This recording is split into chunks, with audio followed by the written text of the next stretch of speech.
Well, greetings to everyone. Today I want us to look at the financial planning and forecasting. And a financial forecast is defined as an estimate of future financial outcomes for a company.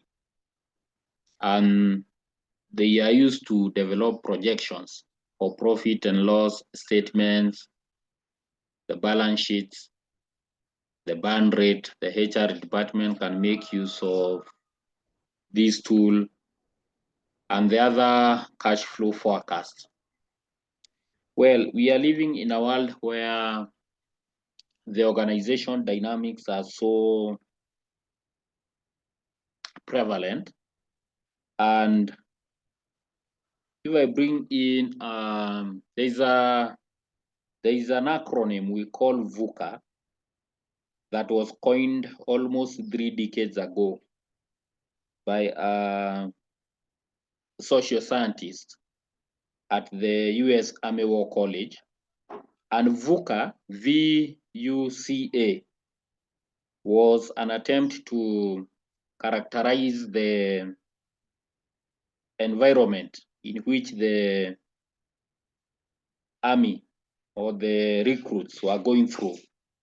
But VUCA has been used essentially in the business world, and VUCA stands for what we call V is volatility, U is uncertainty, C is complexity, and A is ambiguity. So the VUCA, or the reason why the emphasis is on organization managing the VUCA, it's because the business environment is becoming complex by and by. And with this turbulence, the attempt to overcome or even forecast are almost becoming very, they are not predictable, because the complexity of data and the turbulence in the business world is so high. So financial forecasting tends to determine or to come up with the financial requirements of the firm well in advance. So the manager, or the 21st century manager, should be very keen on the organization dynamics. This is where I was drawing at. So the forecasting basically requires the use of budgets, and then the manager may make use of the other tools or techniques to make sure that there is available financing as and when it is required. So financial forecasting determines the activities of the firm and what needs to be undertaken in order to achieve the set target. So it is important in the following ways. The first one is facilitating the financial planning. Obviously, we need to know what are the targets. I was saying the other day, the reason why we are going to have a performance dashboard is to ensure that every team player knows what they are expected of by the company. The targets are very clear, so that as they pull together as a team, they'll be knowing that there are no layabouts. We are working towards such a figure. So determination of cash surplus or deficit are likely to occur in future. But for planning or for effective planning, the targets should be set earlier.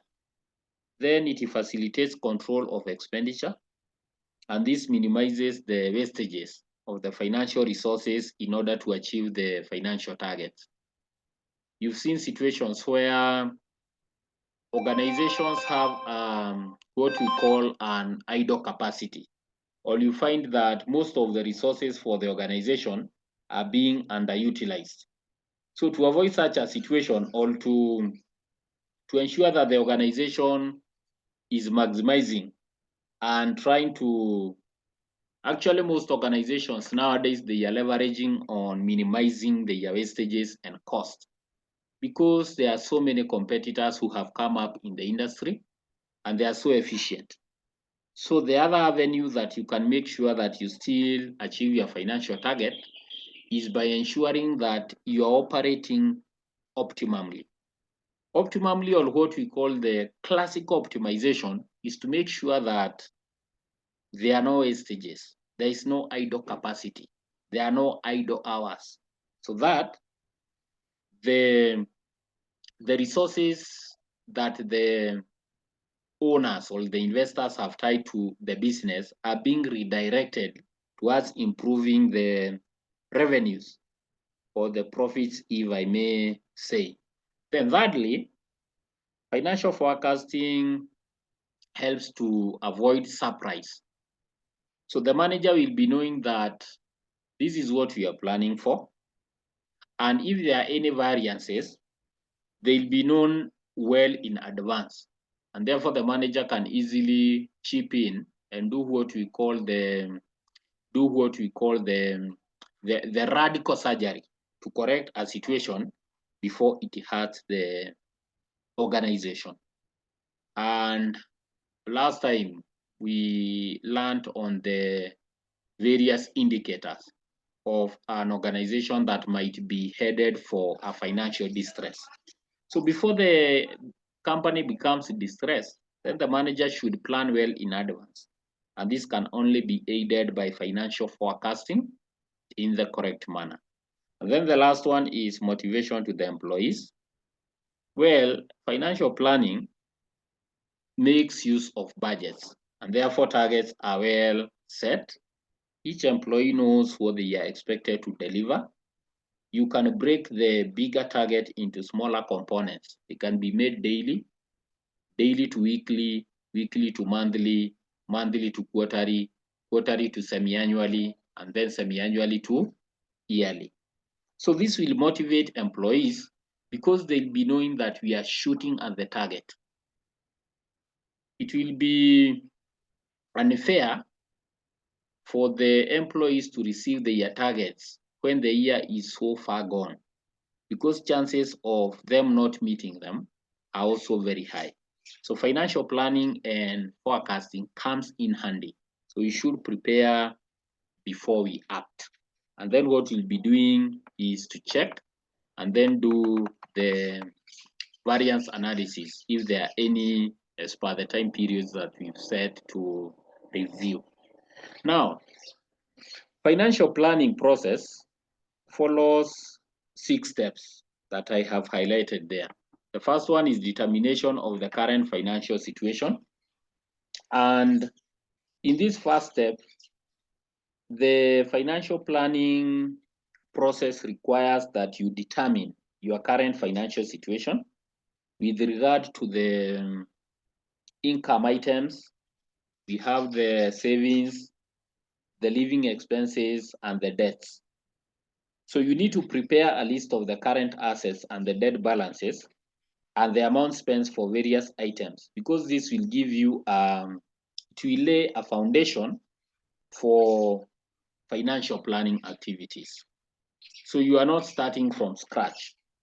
Then you go to step number 2, which is developing financial goals. Now you should periodically analyze your financial goals. This involves identifying how you feel about money and why you feel that way. So the purpose of this is to help analyze or to help differentiate the needs from the wants. Those needs are the essential needs, for example, food, clothing, and shelter.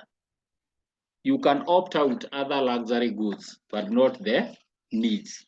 So this will help you now know these are the needs, these are the necessities. Also, developing financial goals also specifically are vital to financial planning, in that you can suggest you decide which goals to pursue first, or you order them: short run, then long run. So your financial goals can range from spending all your current income to developing an extensive savings investment program for the future, or what we call the financial security. So if we bring it to the business, you need to secure the future of this business by ensuring that the financial goals that have been set are achievable, they are measurable, and they are also time bound. Then the third step is to identify the alternative courses of action. Well, developing alternatives is crucial for making any good decision. Well, there are so many macroeconomic factors that might influence the available alternatives, and the possible courses of action may fall into these categories. So what you need to do is to continue. Well, you've developed the alternative. So you are supposed to continue in the same course of action in a manner that expands your current situation and also checks into where the business will leverage or will derive more benefits, or what we call the opportunity cost. You can forego by taking an alternative. So not of all these categories of courses of action or the every decision situations that present a possible course of action. So creativity in decision making is vital because it helps you now in analyzing the effective choices that you have. And of course, you'll be considering all the possible alternatives to help you make the more effective and satisfying decision. When we go to step number 4, evaluating now the alternatives. You've identified them, now you want to evaluate. So you need to evaluate the possible course of action by taking into consideration the situation. You may look, or you may want to look at the current economic condition. Of course, the consequences of choices. So every decision closes off alternatives. For example, a decision to invest in stock may mean you cannot take a vacation, right? A decision to go or come back to school for full time may mean you cannot work full time, right? So I'm trying to bring in the aspect of opportunity cost that I had alluded earlier. So opportunity cost is what you give up by making a choice. So this cost is like a trade-off of a decision, and this is not measurable always in monetary value. Are you together? Because when you come back to school, what you are getting is knowledge. Maybe this knowledge will help lift your expertise level and bring in more opportunities in future where you can reap better benefits than you are currently reaping from your current working situation. So decision making is an ongoing process. So what you normally do is you make best out of the available alternatives. So you need to consider the loss of opportunity that will result from your decision. And it's very risky. And while evaluating risk, a risk can be high or low. So uncertainty is part of every decision. And for example, if you select to major in accounting and not finance, it means that the opportunities that might come in the field of finance are restricting you, isn't it? So it's a high risk. If we take, for example, if you don't like, let's say, working in this field, or maybe you are fearing that the field is already, let's say, super saturated, and there are no opportunities that come your way, you can opt out and go for the accounting option and not the preferred finance option. In broad and narrow, I'm trying to say, other decisions may involve a very low degree of risk. For example, if you choose to put your money in a savings account, or let's say purchasing items that cost only a few coins, the chances of losing that item or losing the money that you have spent on this situation is also low. But some decisions can be very painful or very expensive to the organization.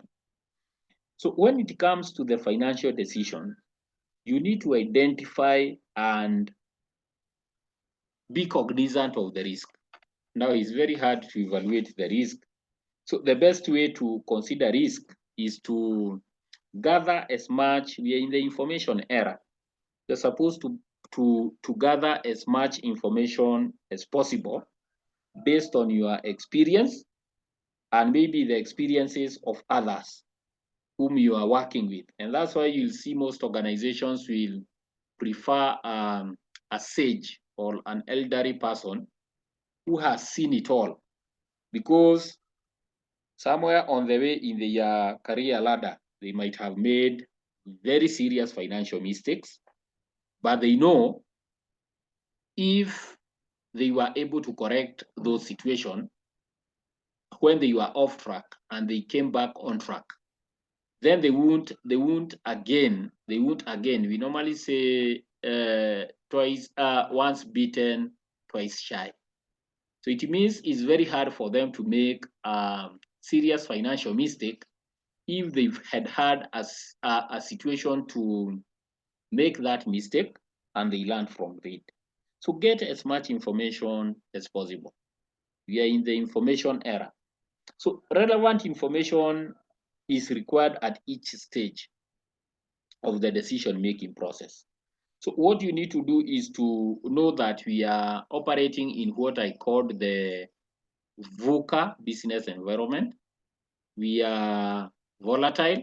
It's become so uncertain, and it is so complex, and again, ambiguous. That's what VUCA means. So we go to step number 5, creating and implementing a financial action plan. Now, after you have evaluated or identified your alternatives and evaluated them, you need to create now and implement a financial plan. So you develop an action plan, right? You've seen big organizations having both short-term and long-term strategic plans. So they can do 1 year, 3 years, 5 years, 10 years, depending on the available data. So in this step, the financial action plan, the financial planning process needs that you have or requires you to choose ways to achieve your goals or break down your, let's say, annual target into smaller components. So as you achieve your immediate or the short-term goals, the goals next in priority will come into focus, right? It will come into focus automatically. So to implement your financial action plan, you may need assistance from others. For example, you may use the services of the insurance brokers, or whom we call the insurance agents, to purchase a property in insurance, or to, let's say, invest in the services of an investment broker to purchase or to help you purchase shares at Nairobi Securities Exchange? Well, the assumption is the market is efficient and therefore the information symmetry, or everyone has equal information. But you realize that you don't have the full information, or the information that the agent or the broker has is incomparable with what you have. You get? That's why we rely on experts when it comes now to making the action plans. Because if you do a mistake here, it is irreversible. When you make a financial action plan, it means that you are tying resources to it. And once the resources go there, it's either a loss or a profit. That's why all business ventures are very risky. I was giving an example of how Kun Food invested a lot of money in the startup. They started with 1 million US dollars. The prevailing market rates right now, that is an equivalent of like 118 millions Kenyan shillings. So you can imagine. Then within 1 year, they closed down the year shop. So you can see I'm trying to give the example of those startups that have really tried to put a lot of cash, then they fail to see their first birthday. So creating and implementing a financial action plan is dire. It's a dire situation, and it's very comprehensive, and it has to be informed. So before you wind up, there is what we call the reevaluation. So you plan, you check before you action. So we are talking of the reevaluating and revising the plan. So financial planning is, I say this a dynamic process that does not end when you take a particular action. So what you need to do is to regularly assess your financial decision, changing depending on how the macroeconomic factors, the regulatory environment is changing. You should also be very flexible. And that is what is sustaining now the 21st century manager. Because you say the business environment has become so complex. So as the environment changes, the manager should also be very innovative and very flexible.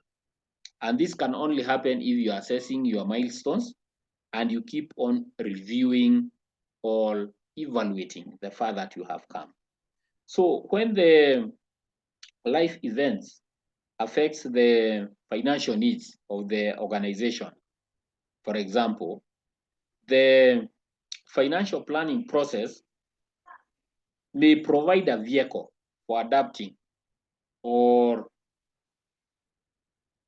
for choosing the alternative among the available for changes.